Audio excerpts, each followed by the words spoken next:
Ito pala yung chicken. Presyo, 69 lang. Ganyan na Yung kilo ng manok ko, 84 lang oh. Ayun sa giniling mo, 89 lang.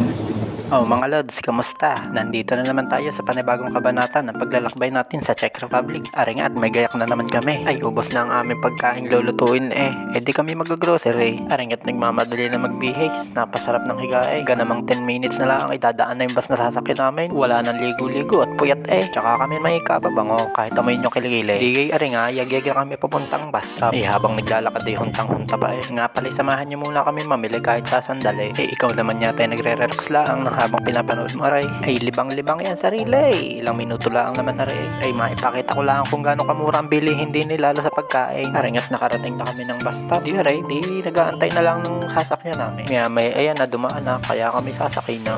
Pagsakay naman namin kaalwa ng paligid. Yun nga't ng isang batay nag-standing kahit may bakanting upuan. Ayaw umupo nahihiyaga. Yun nga't mga ilang minuto na biyahe kami bumaba na. May ingat nakababa na at parang may nanunurok sa ilong namin hindi na kaya sa pagkakatapang. Yun nga kung kayo na hindi malalaman ninyo. Ayun nga kami nakababa na at naglakad-lakad muna. Mga ilang minuto nandito na kami. Haring at dito kami namimili lagi kasi halos lahat dito kompleto na. Yun nga meron ditong damit, mga gamit sa kotse, furniture sa bahay, mga laruan, pakain sa aso, sa pusa, syempre tsaka mga grocery. Haring papasok na nga kami, papakita namin sa inyo. Di nga hihila muna kami ng tigisang basket. Di nga nadaanan namin yung mga delata. Yung pagdaan namin dito nakita ko yung tono ari paborito ni Mrs. Shoutout sa'yo Mrs. Ari yung paborito mo Padalang kita isang kahon. Di ni 5 piraso 100 lang. Di nga nadaanan din namin yung hotdog. Yan dalawang uri yan, isang pork at isang chicken. Lantakan nyo 69 lang kahabat karami ng laman. Di nga dinaanan din namin yung gatas. Di ako ngay bumili at 21 lang mainam din na rin pampalakas ng resistensya Di nga bumili nga rin pala kami ng giniling. Pero inyo 89 laang yan, mag-iisang kilo. Naisipan na naman namin maglumpiang Shanghai maikwento ko lang. Naglumpiang Shanghai kami na nakaraan. Umabot ng 3 linggo iba yung tip Di nga bumili din kami ng isang buong manok. 84 lang ang kilo. Yung isang buong yan halagang wala pang 120 minsan nagsesil dito ang manok. Nung nakaraan 49 lang ang kilo ng manok kung inabot naman namin ngayon di swerte. Baka dalawa pa nabili. Bumili nga rin pala kami ng hamburger patty. Kita nyo naman 39 laang. Ang laman 6 na piraso.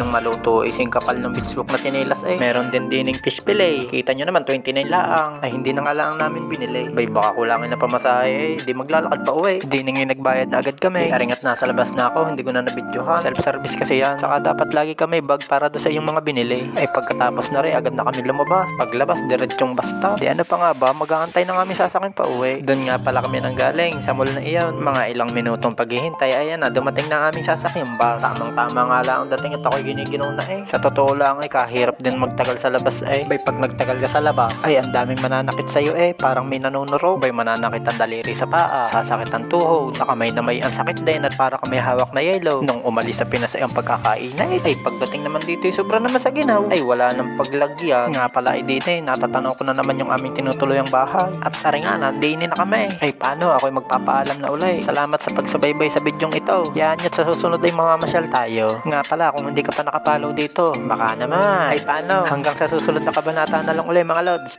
Paalam.